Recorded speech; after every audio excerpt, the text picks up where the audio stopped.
The oldest and strongest emotion of mankind is fear. And the oldest and strongest kind of fear is fear of the unknown. H.P. Lovecraft, Supernatural Horror and Literature, 1927. H.P. Lovecraft influenced the greatest writers of the last century, even though he's not commonly known. How is it that all of the great directors, authors, and even video game creators know his work, but none of us even know his name? The purpose of this speech is to inform you of his far-reaching influence in modern media. So let me tell you a little bit about the man himself.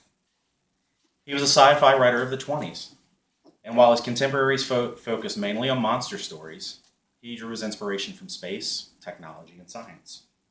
He has two major works, the Cthulhu Mythos and At the Mountains of Madness.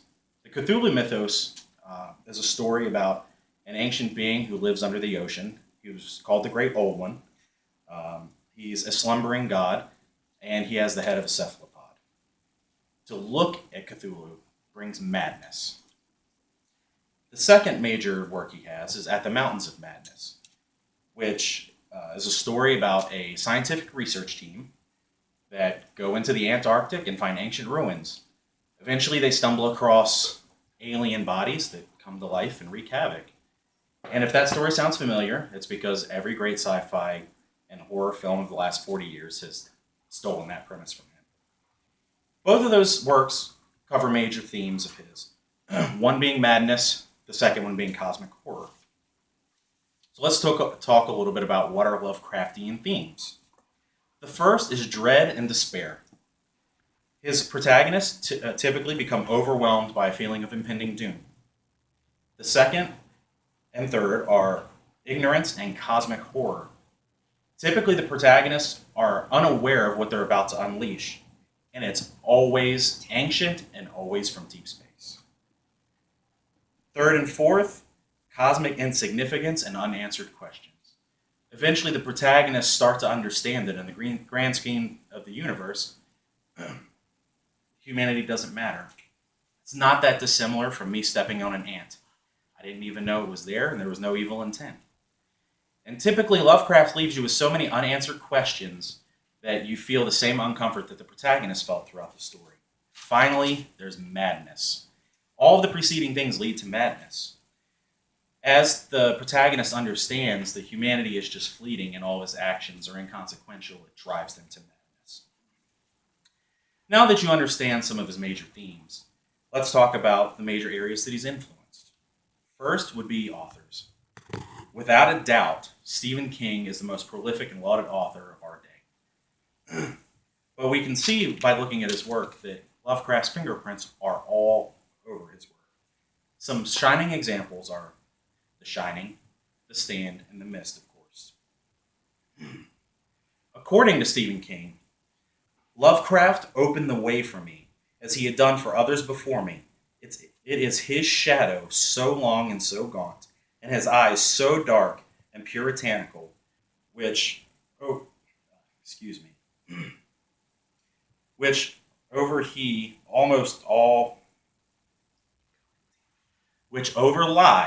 almost all of the important horror fiction that has come since. Wobler, The Man Who Can Scare Stephen King, 1995. A few other authors that were influenced by Lovecraft are Clive Barker, who wrote Hellraiser, Robert Howard, who wrote Conan the Barbarian, and Gary Gygax, the creator of Dungeons & Dragons. Now let's speak about his influence in films. The major influence that everyone will know is Alien. It's the first ever space horror and considered by far the best movie in the franchise. It was written by Dan O'Bannon, who stated, even when he wrote the script, he was hugely influenced by At the Mountains of Madness. When Ridley Scott, another major fan of H.P. Lovecraft, and O'Bannon were trying to decide on a graphic artist for the movie, they chose H.R. Giger, another major fan, who even named his collection of works the Necronomicon after one of Lovecraft's inventions. Which then leads us to Prometheus. Ridley Scott comes back to the Alien franchise with Prometheus. He took an idea from the original Alien that was cut and combines At the Mountains of Madness with the Cthulhu Mythos. Essentially, the protagonists go on search for our creators. And then they find that once we have found these ancient old ones, that they're not interested in us, and of course chaos ensues.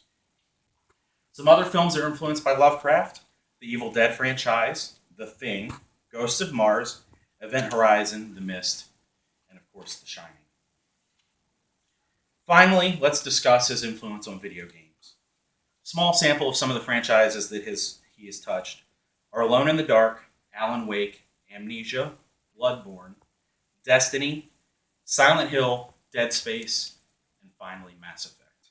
The only one I'm going to speak in depth about is Mass Effect because it's widely considered the greatest video game franchise ever created because of its immersive story and its really lovable characters.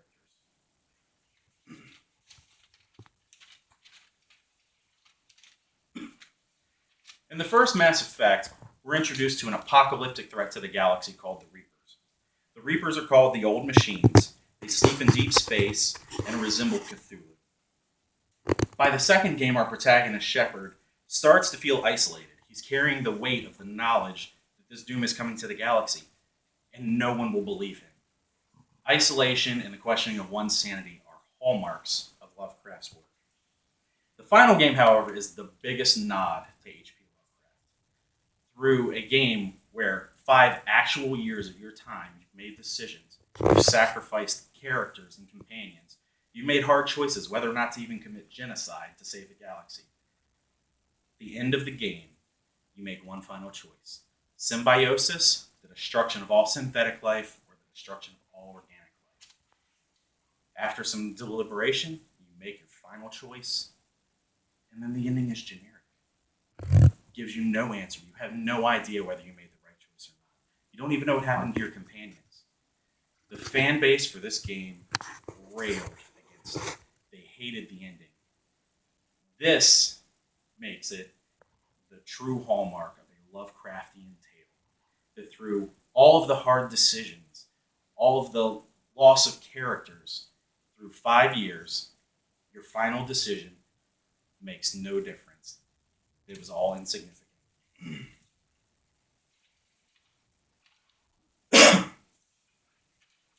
So, to summarize, sorry about that, PowerPoints. To summarize, Lovecraft has influenced every great literary author of the last century. He's influenced cinema, he's influenced video games, and every form of storytelling medium, including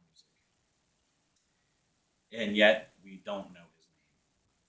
Stephen King said, "Now that time has given us some perspective on his work, I think it's beyond doubt that H.P. Lovecraft has yet to be surpassed as the 20th century's greatest practitioner of the classic horror tale." Wobler, Man Who Can Stare Stephen King, 1995. Thank you. Good, Scott. I know. He came on slow.